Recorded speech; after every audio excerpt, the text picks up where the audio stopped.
Kenapa ada orang yang sepertinya punya segalanya, kaya raya, punya keluarga yang harmonis, tapi di sisi lain hidupnya terasa hampa? Banyak filsuf seringkali mengatakan ini merupakan sebuah dilema eksistensial. Orang dalam kelompok umur tertentu menggambarkan ini sebagai krisis paruh baya. Anak muda bilang kalau mereka merasa tanpa arah. Mungkin mereka merasa hidup ternyata tidak seindah yang mereka bayangkan sebelumnya atau seperti yang mereka harapkan. Sekilas, kita gampang menghakimi mereka sebagai orang yang tidak tahu rasanya bersyukur. Maklum saja, kok bisa hidupnya enak tapi merasa hampa. Namun jika kita melepaskan semua penghakiman tersebut, mungkin kita jadi bisa memahami apa yang terjadi. Mungkin yang terjadi adalah adanya diskoneksi antara hidup yang awalnya punya tujuan dan penuh keterlibatan, tiba-tiba saja berubah menjadi dunia yang sama sekali berbeda. Gap ini, kekosongan inilah yang menjadi tantangan bagi banyak orang, tidak peduli seberapa sempurna hidup yang mereka jalani sekarang. Halo semuanya, nama saya Michael, selamat datang di channel saya, Sikutu Buku. Kali ini saya akan bahas kenapa kita bisa merasa hampa dalam hidup. Padahal sebenarnya kita tidak berada dalam kondisi yang menderita. Justru sebaliknya, hidup kita terlihat begitu bahagia, berkecukupan, tapi sayangnya kita merasa ada yang mengganjal. Ada metafora yang menarik untuk menggambarkan ini. Bayangkan kamu sedang berada di dalam sebuah pesawat menuju sebuah tujuan yang kamu dambakan. Bisa saja ini adalah liburan yang sangat kamu tunggu-tunggu. Pergi bertemu teman lama di negara yang berbeda, dan sebagainya. Namun sayangnya, ketika kamu sudah mau sampai, pesawat tersebut tidak bisa mendarat dan kamu menghabiskan berjam-jam, berhari-hari, atau bahkan berbulan-bulan hanya duduk di atas pesawat. Kamu merasa terjebak, kamu tidak bisa menuju tempat yang kamu inginkan, kamu juga tidak bisa kembali ke tempat awal, kamu kehilangan kendali. Nah, kenapa sih kamu merasa hampa?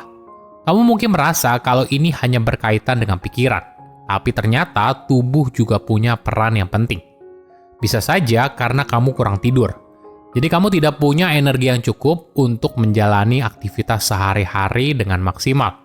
Atau alasan lainnya, bisa saja kamu lelah. Kamu sudah mengerjakan banyak hal seharian, jadi kamu tidak punya energi lebih lagi untuk mengerjakan yang lain. Misalnya saja kamu menjalani double job. Sehabis pulang kerja, kamu lanjut kerja freelance. Tentu saja hal ini sangat melelahkan. Saking capeknya, kamu mungkin merasa hidup dan pekerjaanmu jadi datar, dan kamu merasa kamu hanya menjalani hidup sehari-hari tanpa adanya gairah. Jika ini terjadi, coba tanyakan ke dirimu sendiri. Apakah saya butuh bantuan dari orang sekitar?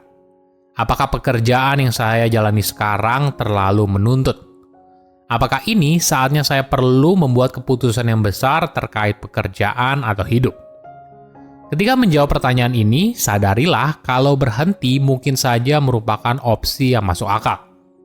Berhenti bukan tandanya kamu lemah, tapi merupakan tanda kalau kamu adalah manusia dan menyadari kalau kamu punya batas. Apa yang membuat sebuah hidup bahagia? Bagi beberapa orang, mungkin artinya keliling dunia atau berkeluarga atau menemukan sebuah pekerjaan impian. Kita semua punya minat yang berbeda, tapi pada akhirnya kita ingin hal yang sama. Kita ingin menjalani hidup yang kaya, bermakna, dan bahagia.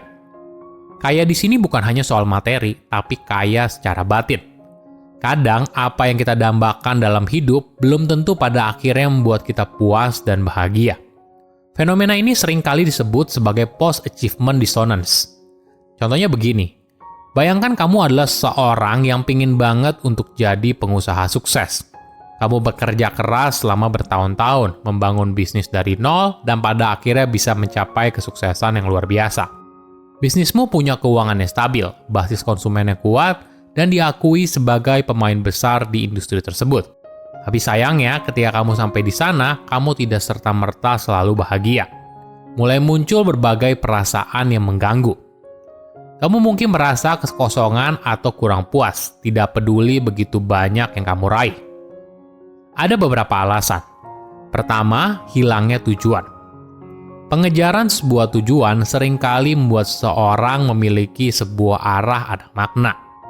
Misalnya, ingin mencapai omset tertentu dalam bisnis, ingin pergi ke Eropa, ingin punya anak, ingin punya pasangan, dan sebagainya.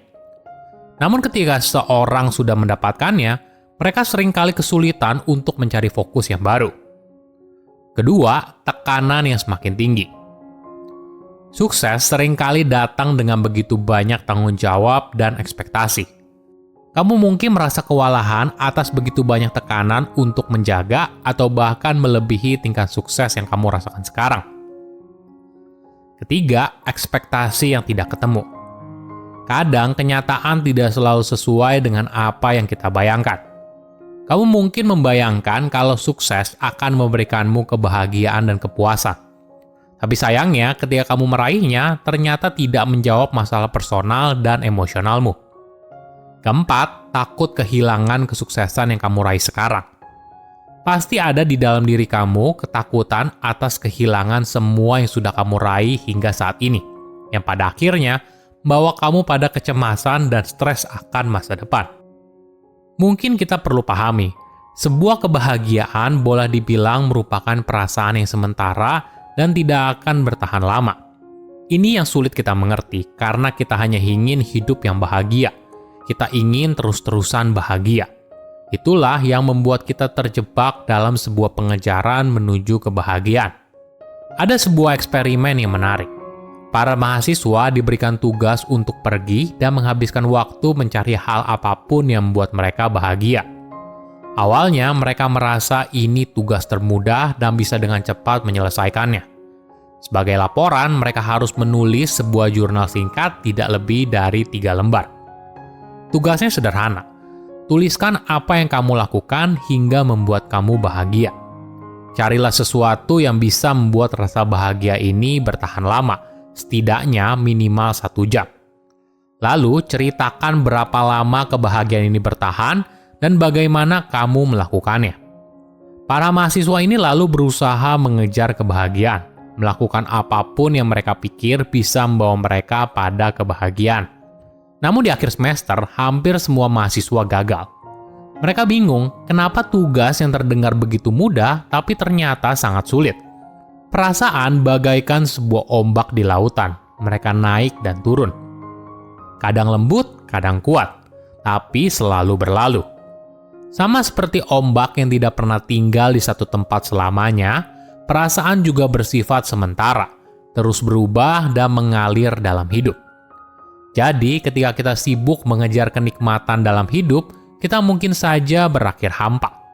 Semua ini menghambat kita untuk benar-benar mengerjakan hal yang bisa membuat hidup jadi lebih baik, memiliki sebuah tujuan, menjalin hubungan sosial dengan orang lain, menjadi bagian dari sebuah komunitas, dan sebagainya. Semua ini tidak mudah dan butuh usaha.